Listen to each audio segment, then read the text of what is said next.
Welcome back to a brand new review. Today's video is on Women of Ninja Warrior 13 Kunoichi Women's SASUKE 2025. The event just aired a few hours ago in Japan, and I will be giving up my review, small recaps on what I thought about the entire tournament. And before I do that, you can follow me on my socials with Letterboxd for more movie reviews, Instagram, TikTok as well for different reviews, and just sit back, relax, and enjoy the video. So let's get started. Today's event was the 13th Women of Ninja Warrior tournament, and the first tournament ever since Ayano Oshima cleared all of the 4 stages and became the 4th woman in history to achieve complete domination in the last tournament. I am going to start with stage 1. With the obstacles in stage 1, most of them remained unchanged with the exception of the returning prism tilt, which was last seen in SASUKE over 20 years ago in SASUKE 13. I know that the obstacle has been used in various international shows for many years now, but the prism tilt, in my opinion, it got the job done. It was very effective in tripping up contestants, eliminating contestants, and just being something pretty fun and overall cool to watch, much more than the boring rolling heel that honestly needs to go. I think the 2025 design of the prism tilt was effective, and I just hope that they decide to keep it and use it for future tournaments, because it can get the job done and tripping up and eliminating many contestants. Now, as far as the competitor roster goes, I think that the competitor roster for this tournament was overall pretty stacked. You had a number of various names competing that were well known, from Ayano Oshima, Mai Watanabe, Yuko Mizuno, the returning Ayako Miyake, Hikaru Mori, and as well as just some small names that either made their debut in the last tournament or has competed a couple of times before, from Gabi, Tamake Sakai, Arisa Kishimisha, and just many other faces. And I had expectations for contestants that I ever thought were going to do well or were going to just do horribly. Like, some of the competitors that I thought were going to do pretty well was 19 Riko Iwamoto, contestant 28 Gabi, contestant 36 Yamada's protege Hina Araki, contestant 40 46 Hikaru Mori. But for the contestants that I had low expectations for was contestant 12 Kate Lotus, 33 Elena Delulu Shihuhara, 44 Arisa Kishimiya, and 48 Ayako Miyake. And honestly, my predictions were cooked. Like, some of the people that I thought was going to do well failed, and some of the people that I thought were going to fail freaking cleared. Like, you had a number of surprising fails in stage 1, and just all of it just being just a bit unpredictable for who was going to clear or who was going to fail. Ayako Miyake returning to Kunoichi in 2025 was not on my bingo card. 18 years is a long time to be away from doing something, and while it was really cool to see her back, I did not have the highest expectations of her for clearing stage 1. Like, the last time she competed, she failed in stage 2 for the first time, and with her appearance, Her sadly failing the fishbone was disappointing, but at the same time, it was something that I was just expecting, like her just failing stage 1. But I really do hope that she decides to keep on competing normally and not let this be just a one-off appearance. Yuko Mizuno has always been a legend for many reasons, and she is just a tough SOB all around, because the fact that she decided to compete despite all of the serious circumstances that had affected her, like in the last few months, was just true determination and just absolute motivation. From being in the hospital for 6 weeks, dealing with serious infections, getting hip surgery, like her failing stage 1 is disappointing, but at the same time though, I can't really blame her, because recovering from surgery is no easy feat, and in my opinion, she did the best with what she was dealing with.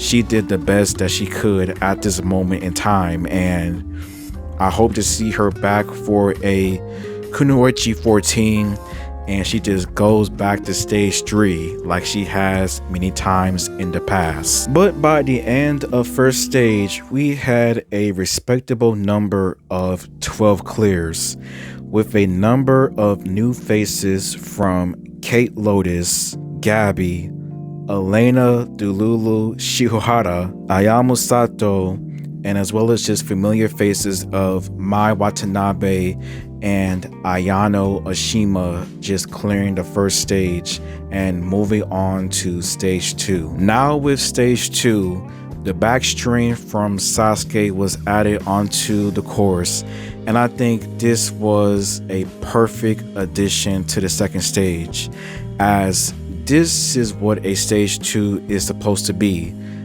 unforgiving, unpredictable, and sometimes even a gruesome bloodbath. Like 58% of the competitors all timing out, either because of the backstream or the wall lift or the reverse conveyor. Like, this stage 2 was pretty cool to watch. I enjoyed it for all that it brought out. Like, the addition of the backstream was pretty devilish, and I really enjoyed it. Like, one of the producers, Inui Masato, apologized before both KUNOICHI 13 and SASUKE 43 started, apologizing for what could happen, for any fans that might be pissed off or mad for quote-unquote going overboard or too far. And honestly, Mr. Masato did not go far enough. We had a number of close clears with stage 2 from Gabby, Kate Lotus, Arisa, Kishimiya, all becoming close and clearing, but just timing out at the wall lift. Elena Dululu is the Sululu Shihara. She had a lot of Dululu in stage 1, but the Dululu ran out close to the wall lift in stage 2. Like, somebody freaking failing the spider walk in 2025 was crazy. Like, that is probably one of the easier obstacles. Like, anything could happen. But despite the crazy bloodbath in stage 2, 4 competitors were able to clear and move on to stage 3, from Tamaki Sakai, Ayamu Sato, Mai Watanabe, and current champion Ayano Ashima. The third stage saw a mixture of new and old obstacles returning from the past. The lamp grasper being back in 2025 was not on my bingo card, and I think the people in charge of making the obstacles did a nice job of recreating it, with the small glow balls and how colorful it was. Like, I really did like how the lamp grasper looked in 2025.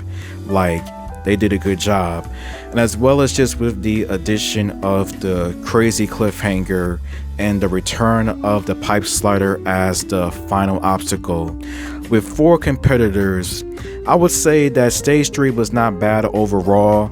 I did not like all of the mid cuts that happened in between, but you did have fails in various places, with Tamake Sakai sadly failing the domino hill once again, but she was a lot closer than her first appearance when she was disqualified. But this time she was extremely close, but she just couldn't do it. Hopefully in Kunoichi 14, if she were to compete, she finally beats the obstacle. While Ayamo Sato achieved much greater success than her last appearance and making it all the way to the crazy cliffhanger. Like, good for her. Like, not much else to say. She did really well in this tournament. And Mai Watanabe and Ayano Oshima were the only people to clear stage 3, with both of them getting vengeance from past fails that have happened to them in the past, with Watanabe failing the domino hill in the 12th tournament and Oshima failing the pipe slider in the 11th tournament. And yeah, like, both of them destroyed the 3rd stage for what it had to give. And yeah, stage 3 was a bit short, but we got a final stage attempt.